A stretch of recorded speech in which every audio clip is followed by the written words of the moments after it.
Hi, and welcome back to the Brain First Parenting podcast. For today's episode, I am excited to introduce you to my guest, Mary McDirmid. Mary serves as the Special Needs Financial Planner and founding member of All Needs Planning, which specializes in simplifying the special needs planning process. She also serves as a volunteer and advocate for children with rare diseases. As you'll hear in our conversation today, Mary really understands the emotional, financial, legal, and support aspects of caring for a loved one with disabilities because she is the parent of a child with a rare disease. No matter how old your child is, you will want to listen in on our conversation today as Mary walks us through everything you need to know to plan for your child's financial future within the context of them living with a neurobehavioral condition. With that, please enjoy my conversation with Mary McDirmid.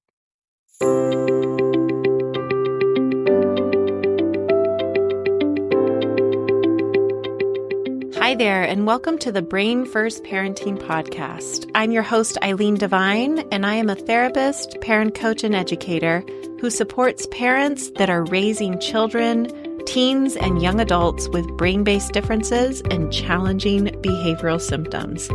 If you are a parent or caregiver of a child who has intense, confusing, relentless, or sometimes even scary behaviors, you are in the right place, and I am so glad you're here. Let's get started.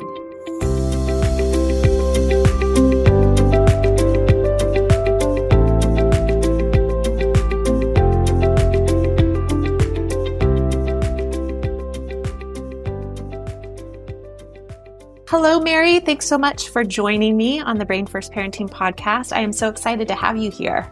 Oh, no. Thanks for having me. Of course. It's great. I'm so glad we were talking before we hit record about just how small our world is, and we know a lot of the same people in this area of supporting parents who have kids with complex profiles, medical conditions. So it's really nice to be in touch with you and to have you talking to a topic that I know that the parents who are in my audience will really benefit from. So before we get into that, I would love to hear a little bit about how you got into this work. You know, folks listen to the formal introduction I have for you right after they hit play. So they have that information, but I'm always curious about how did they start doing this work?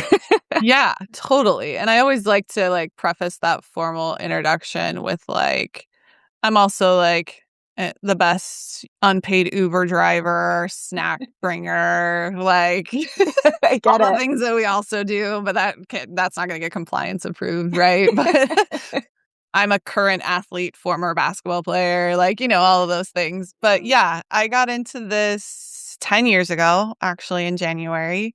I wanted to own my own business in some form or fashion. I was always that kind of human in my life. I just didn't know how I was going to make it happen. So my actual financial planner was like, I actually think you'd be great at this or nursing. And I was like, cool. I don't want someone to die while I'm working. So let's go the other way. And so I started down that road January of 2016. I had a 2-year-old and I was pregnant with my second.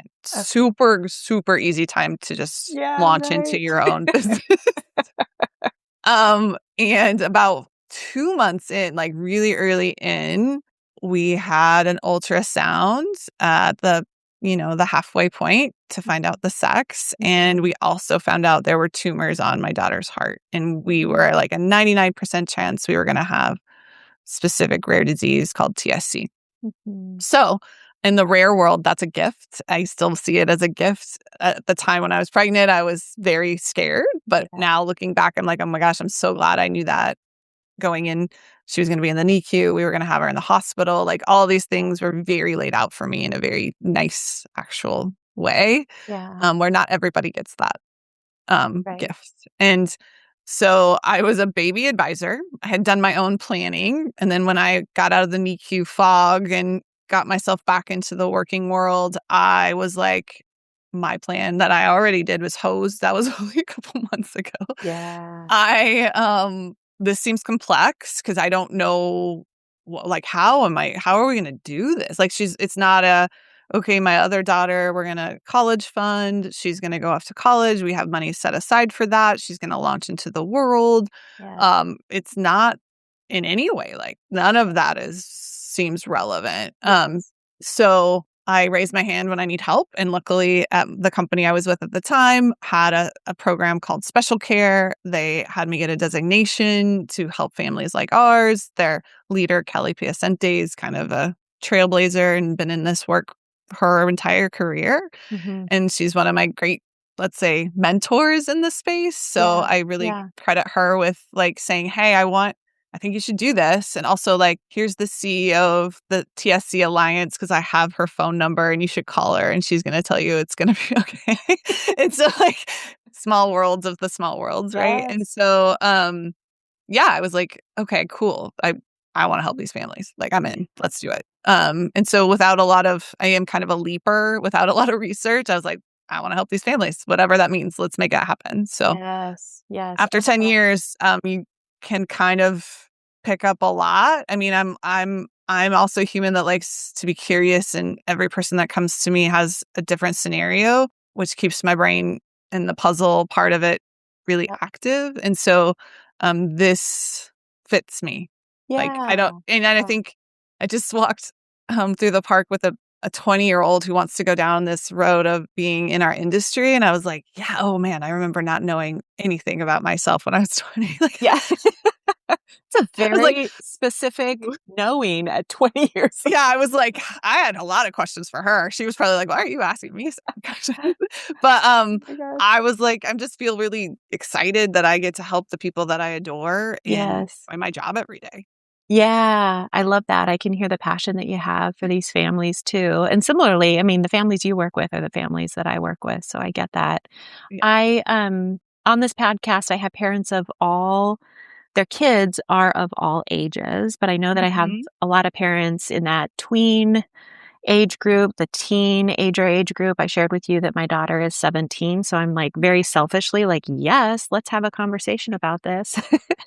And so I guess beginning it, ideally, if you had the gift of time, when Mhm. should parents start thinking about these financial transition plannings for their child who experiences the world differently, might have a different path than a neurotypical child? And what does starting even look like actionable, concrete things that parents should begin with? Yeah, the point of entry question is very popular. I think I take it in two ways. One, I really am going to need you to have a little bit of brain space to think about it. Okay. So if we can reduce a stressor, because we're all parent caregivers, that's very intense to do both those jobs. So like Yeah. if I can reduce a stress point in any other way so that you can kind of think about it, then I'm gonna jump at those times, regardless of timeline. Okay. So um I think of like when kids start to go to school, even if it's like the pre-K programs that our kids get to go to at 4. If you are the person that's like, this is keeping me up at night, and I'm gonna meet with Mary, and my child's 4, so that seems very early, and maybe we don't know all the things, but I do have energy and I do want to tackle it. I will take that person, Yeah. right? Yep. If you are completely overwhelmed with the day to day, we are gonna have to talk about reducing something so you can take on something else. Yeah. Gotcha. Like across the board, like there has to be some kind of energy and space Yeah. in your brain Capacity. to Yeah. take it on, right? Then that's really hard to do. Like I'm not saying that's simple. Yeah. I'm not discounting our load. But like you are gonna have to do some work. Now, when it becomes emergent, if we're not like actually making time for them, is usually around 14-ish when your child is 14 because they are transitioning into high school and the IEP team is going to start talking about transition planning Yes. if they're going to stay till 18, if they're going to be in 21, and that in your brain is requiring you to start to think forward. Yes. So I always say there's like my preferred, like I have a moment to think about this and it is waking me up at night. So I would like to close a tab in my Yeah. head that's spinning, Yeah. or it is going to be forced on you to start to think about, because that 18 transition, there is a bunch of checklist things. Yes. We do have to do a lot of things at 18 because our Yes. kids are an adult. in the eyes of the rest of the world. Okay. Right. So there are some things we got to get through. And so the most we see coming in are when our kids are between 14 and 17. If they have already done that work, it is about 5 to 10 years before parent retirement, because that becomes a reality as well. Gotcha. Okay. And so I think people well, I know that parents listening in will be really familiar with that IEP transition planning Yeah. that you just mentioned. And so Yeah. that will resonate with folks. And then it sounds like the financial piece that you specifically help parents with, at that point, it's like that's when we should start kind of aligning the financial plans as well with whatever that transition plan is in education. Yeah, it is. I mean, I don't know if it's like we don't have to pay for things, right, in education, but it is a time where people are like, "Oh, I'm gonna have a young adult. Like we're not babies anymore, right? Where you have one, you have a 17-year-old. Like, oh, okay, this is like you're going into adulthood, and I don't know specifically for neurobehavior teens. It is a very like there could be two paths. This Yeah. could be we're going into a college situation, whether it's credited or not. We might be going to a work. We might not be able to go out into the world at all, right? Yeah. And it is I think people don't want to raise their hands because they're like, I don't know what's going to happen. Well, we're going to plan for both because it's going to be a roller coaster between two worlds for a Yes. lot of those families, right? You're going to be working for a bit, might not work out, might be unemployed for a bit, might have to be on benefits. And to be very straight with you, that's the hardest to plan for. It's Right. not a direct path. Right, right. But I think actually, I mean, just listening to that, I just think, well, there's some peace in hearing Totally. that because Mhm. you don't know as a parent. It's like, okay, I know how they are in school. I know how that has gone well or not well and the Totally. conditions that have made it go well or not well. But this like unknown after that very structured school environment, if that's been what parents have had, that can feel really unsettling. Like, I don't know what it's going to look like. Like, I hope they can have productive work to some degree, but maybe not. I mean, again, I'm thinking about this with my parent hat more than anything. Um, Absolutely. Absolutely. I'm curious about what changes at 18. Like what Yeah. changes Yeah. legally and financially. Um, Yeah. Let me bring my list. So I can in front of me. Let me bring my list up real quick. So that yeah, and maybe um I'm guessing there's some that maybe are more familiar for parents than others. If there yeah. are some that catch parents by surprise. Yeah. So let's talk about let's say the more knowables. Yeah. Your loved one with a disability is going to turn 18. They are an adult in the world. Okay. Hmm. So if they need any kind of assistance from you, that is a power of attorney, guardianship type of conversation, right? Hmm. And that means access to medical records, signing contracts, just making decisions, right? And there are states that have supported decision making. Like you're going to find this from me. I'm not judging any option. Yeah. I just need the option to fit the dynamic between the child and what they actually need, Yeah. right? So Yeah. I know there are strong opinions about guardianship, power of attorney, and all of those things. Yeah. I am going to be your biggest cheerleader on what is best for your family, and we're going to Yeah. figure that out. Yeah. To know the root of why I'm going to do that is because I want to know your role and I want to know who's your backup and who's going to take that over later. I'm always going to I'm going to dabble between, hey, this is a problem we need to solve today. And then we do have downriver problems. Yes. And I want to know, okay, if this fits for you, cool, but you are the parent. So I want to know what is also the solution if it's not you. Yes. Right. And that might shift their brains from one to the other of those options. Yeah. Gotcha. Power of attorney, guardianship, supported decision making. Okay. Okay. Uh-huh. So that's a big one, right? Because they are 18 and they might not be able to handle all of the adulting that is Yes. happening around them. Also, are we going to stay in school till 22? So there's school decisions. Are we going to graduate with our class? Are we going to stay into transition programs where we have vocational things that they learn between 18 and 22? School department. Does the healthcare team have to change? So will your healthcare team keep your loved one because now they're a legal adult? Yeah. Does a ped side keep your loved one or do they have to switch to an adult side? Yeah. Social Security and waiver. So depending on your state. So federally, Social Security are the benefits. So at 18, once their birthday passes in 1 month and 1 day, they can apply for Social Security supplement. Okay. So if we're not in the working world, even if we are in college, we can apply for those benefits through the federal system. If you are on a state-based waiver, so that is providing Medicaid, caregiver hours, respite nursing, whatever your state model is, they have different steeples to go over at different ages. And some of them are 18, some of them aren't. But you need to know what the waiver program in your state is and how are we going to pivot. Gotcha. Financially, we start to think of, are they going to live at home? How much am I, like the easy step, so to answer your question directly, the easy step I ask parents to do is write down all the things. And if you're married, you and your spouse on a piece of paper, write down everything you do for your loved one with a disability Yeah. separately Yep. at Yep. the same table. And then you come together after that homework assignment has been completed and we're comparing. Yeah. What are you doing? What am I doing? What don't I have access to? Like, what's going on here? Because that's the kind of start of a care plan, letter of intent, like the document that you have that someone else could take over for you if something were to happen, or you have a respite provider. Yes. So like that's a start of figuring out what are all the things we're doing that most likely are outside of parent activities and we're Yeah. dabbling into caregiver activities. Gotcha. Right? Yeah. Because then you can categorize stuff and be like, oh, this is like a project manager. Like this is somebody that's like negotiating the day, right? Yeah. Oh, this is actual nursing. Like can't toilet yet, so we're having to help there. Can't dress yet. We're going to go into the ADL world of Yes. meal preparation.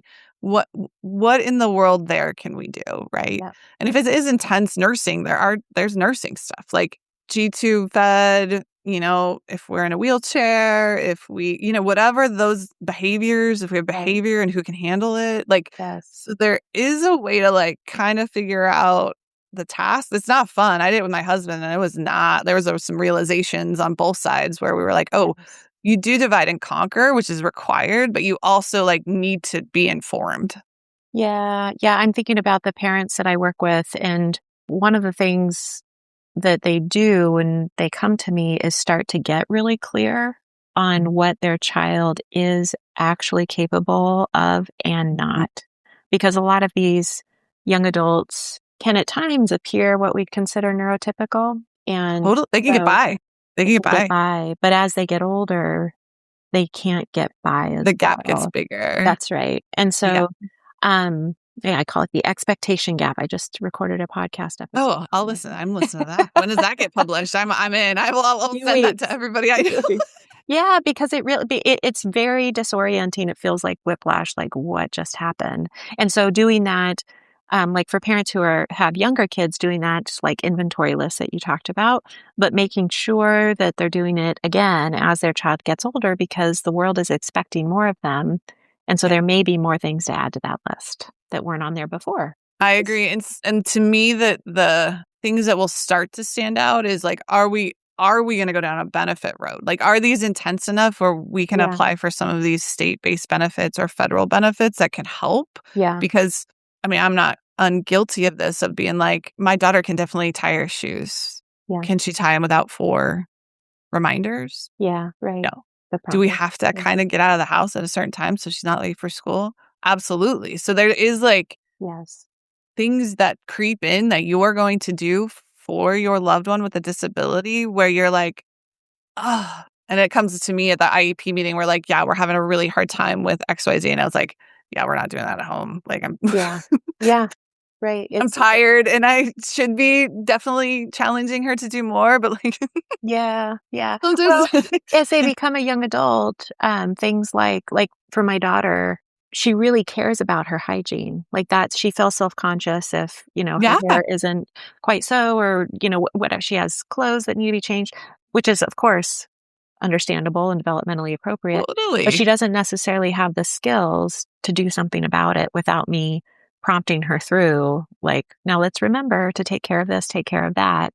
So she doesn't end up in that situation where she feels self-conscious. So even just that, you talked about the reminders with the shoe tying. I'm thinking about just the prompting for, daily 100%. routine. Hygiene is my number one example. I give to families Yeah. specifically when they're going to Yeah. apply for benefits through the state because they're going to be like, "Oh, can they shower on their own?" And Yeah. you're like, "Sure, yeah, they can do it." Right. And they notice that they need to shower, That's exactly right. It's very and they discerning. actually go and do the full thing. And if it's girls, like, are we shaving our legs? Are we washing our hair? Wait, are we Yeah. washing our hair completely? Yes, Are that's we right. doing all the activities in the shower? We getting out of the shower, completely dressing, putting laundry away, hanging up a towel? Yeah. And the answer is usually no. And I'm like, cool, what percentage of that are we helping with? And that is the answer you give to the assessment person that comes into your home when you're applying for these waivers. Yes. Because you're like, yeah, of course they are. Like if same, like my daughter gets dressed every day. Yeah. Could she do buttons? No, we just have clothes without buttons. Yeah. Okay, that's important. That's right. Like, yeah. I hope the parents listening are picking up on this this important detail, because you really do want to make sure that you are accounting for every single way that you're supporting your child. And those prompts, for example, are really important, but it's just what we do, and we've done it for a decade and, or longer, however long. So, and then I guess for us in that space, just one more thing about that, which will lead to like this kind of financial space, is we are going to ask you in our process, what are those things you're doing? Because we're going to assign some dollars to that. Okay. If you're not the person. Gotcha. Okay. And we're not going to caregive forever. So that is going to have to be replaced in some form of fashion. And so like it is a way for us as your planners to think of what you're doing for your family that would truly be outside of a parental activity. Yes. Or not age appropriate anymore, because that is a thing that they could do on their own in a typical household, right? So like it does have a financial impact that I do think that is the hardest thing for us to calculate. It's not like my daughter loves milkshakes. Cool. Budget in a milkshake once a week for the rest of her life. That's a hard cost. Yes. Soft cost is what are we doing for them that would need to be replaced by another human. Okay. And how often and what's the activity? Yeah.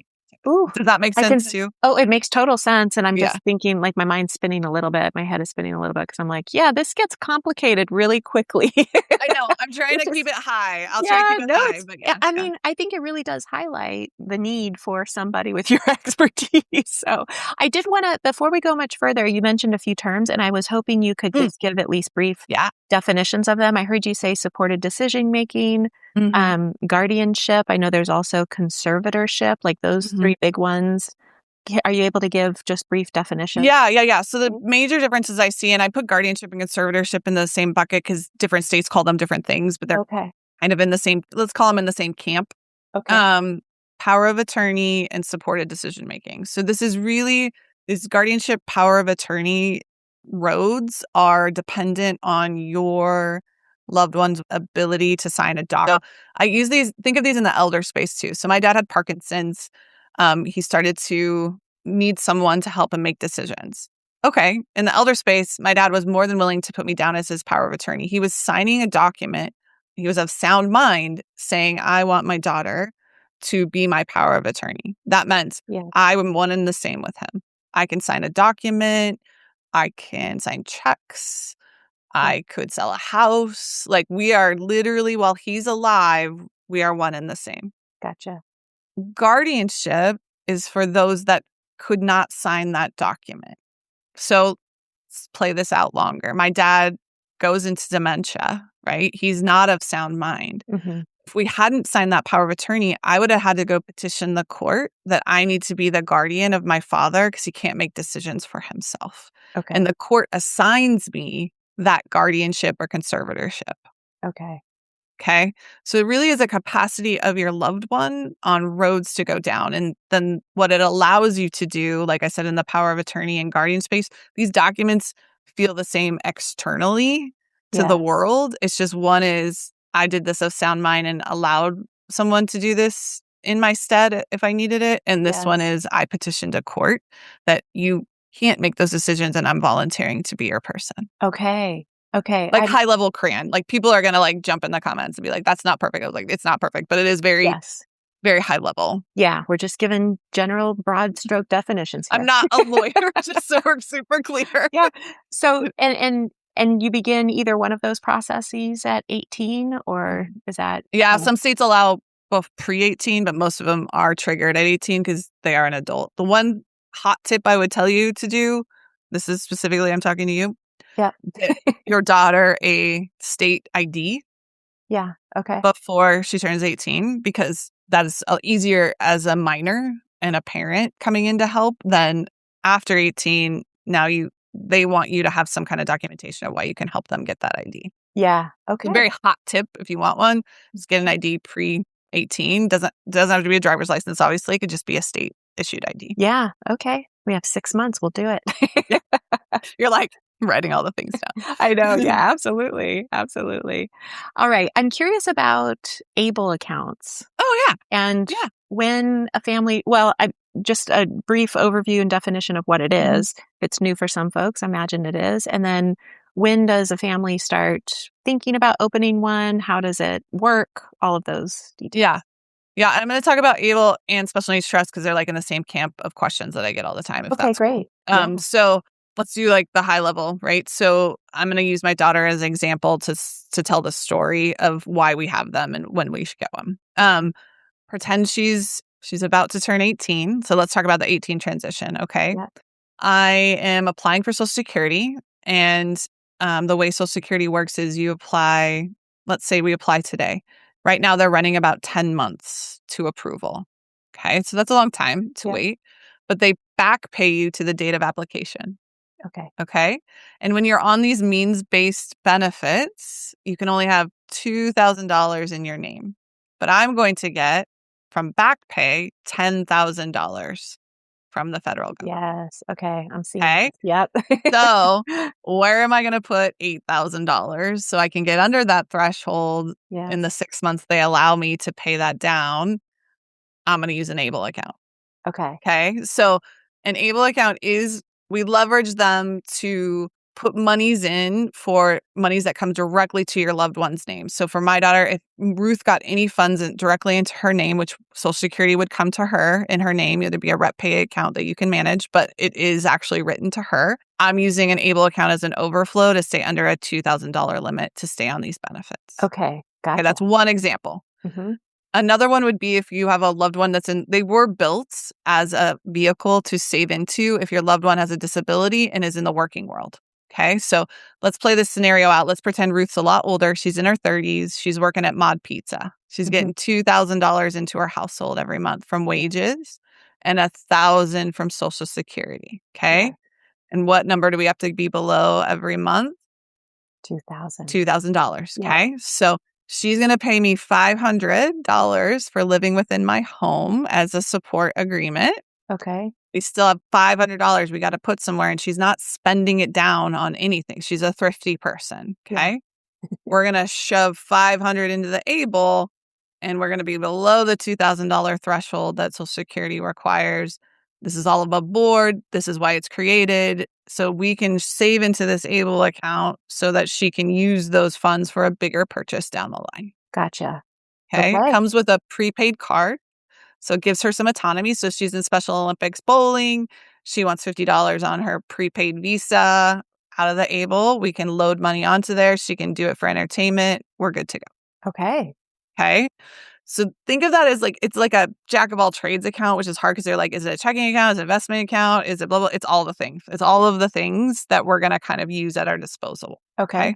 Every state has their own ABLE program. So I do send people to abletoday.org to find out what your state program is, what are the whistles, and what are the great things, what are the not great things. Okay. So Great. it's state ran. So it's like a 529 structure, but it's used for more things than just college funding for our families. Okay. Okay. So those are like funds that come in her name. I'm going to shove that as an overflow. Special needs trust is where my assets are going to go that I want to pass on to her for that cost of care for her lifetime. Okay. Okay. The reasons are ABLE has a contribution limit, so you can only contribute so much money to them per year. There are some other limitations and things that go along with ABLE. So you just got to use it as the tool that we have for it. But I couldn't put my 401k into an ABLE for her because Yes. the limit's $20,000 per year Okay. to contribute, to put in. Got it. Got it. So Okay. I need another vehicle that will accept my larger assets to support her long term. And that is a supplemental special needs trust. Okay. I did not know any of that.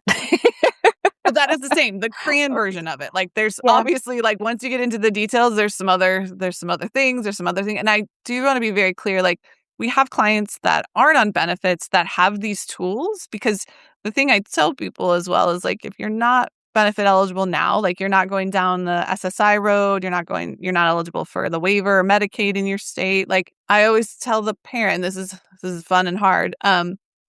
What if you're not around to support? Are they Mm. going to be benefit dependent? Yes.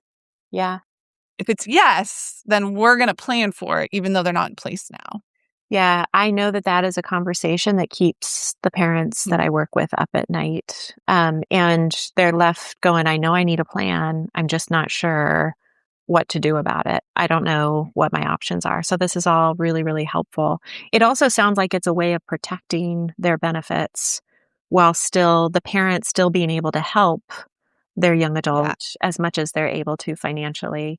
Um, Yeah, that's what I but like the both can very happen. start when I do these presentations. I want to Yeah. give your kids a great life and I want to keep them Yeah. benefit eligible.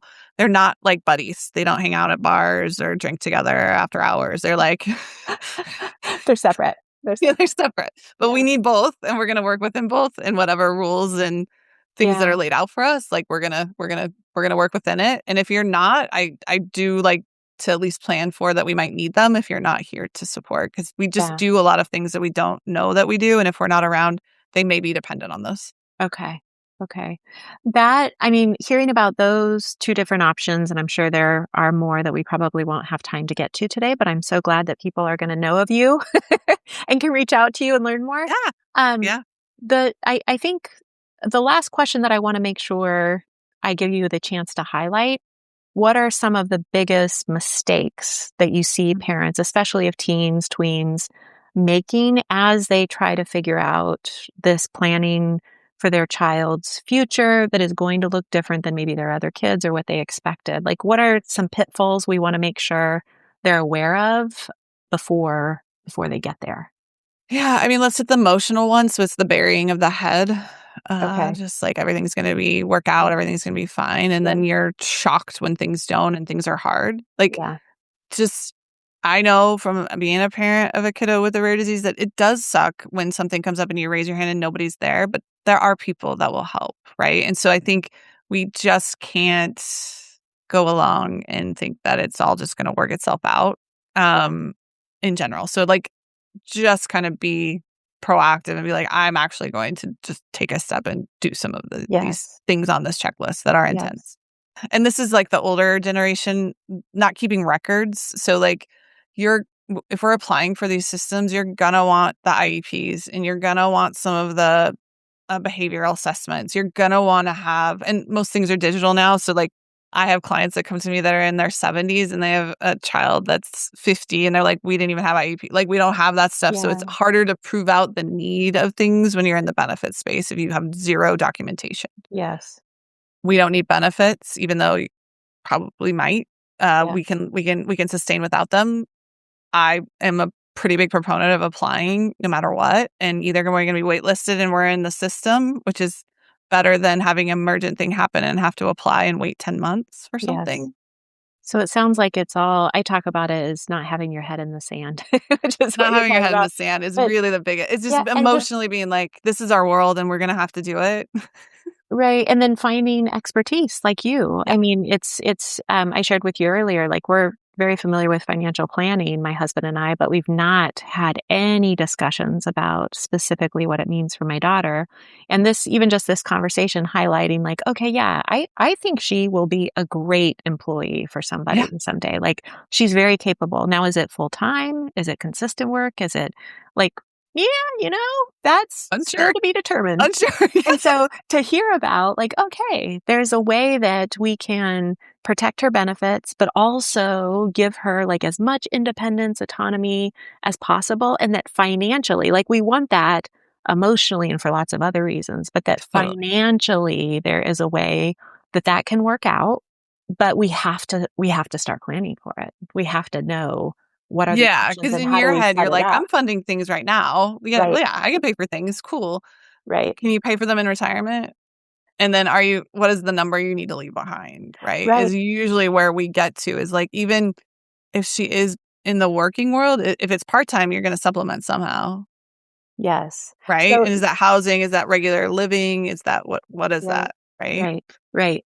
Well, and the other thing related to all of this that I just want to highlight for parents is, and I'll speak from my personal experience. Someday when my husband and I aren't here, and Totally. she has an older brother who is neurotypical, and expect him to be earning his own living and doing Totally. the more, what we imagine, like the traditional route.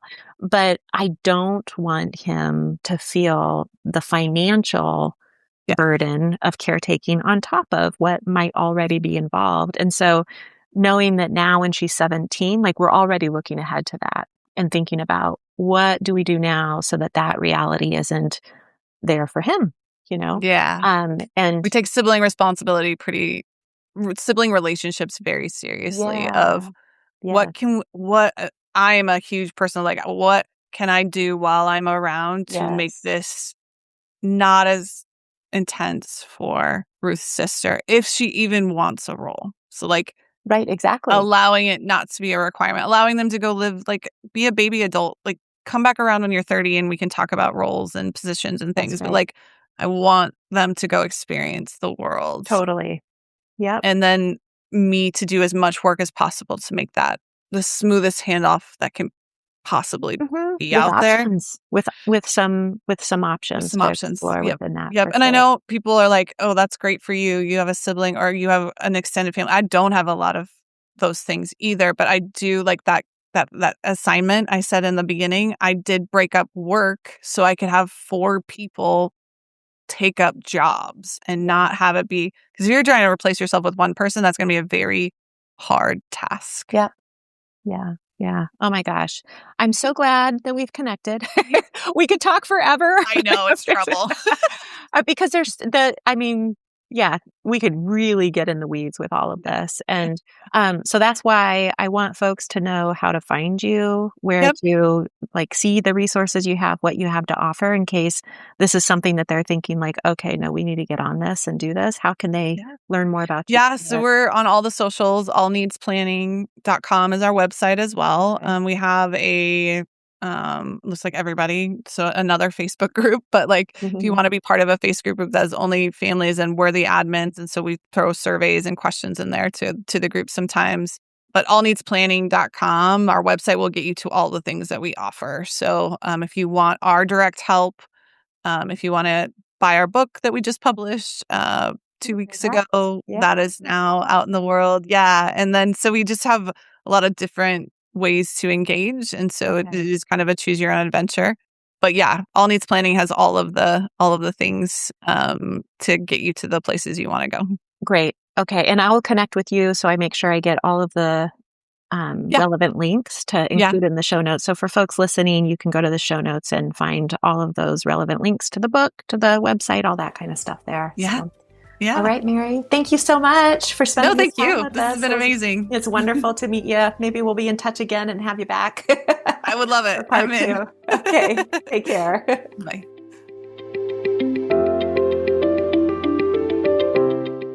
Before I say goodbye, I wanted to be sure to let you know that this isn't the only way that we can stay in touch.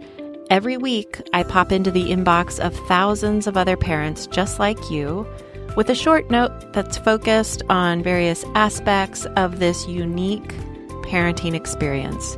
If that sounds like something that would be helpful to you, you can join my email list by going to my website, eileendevine.com.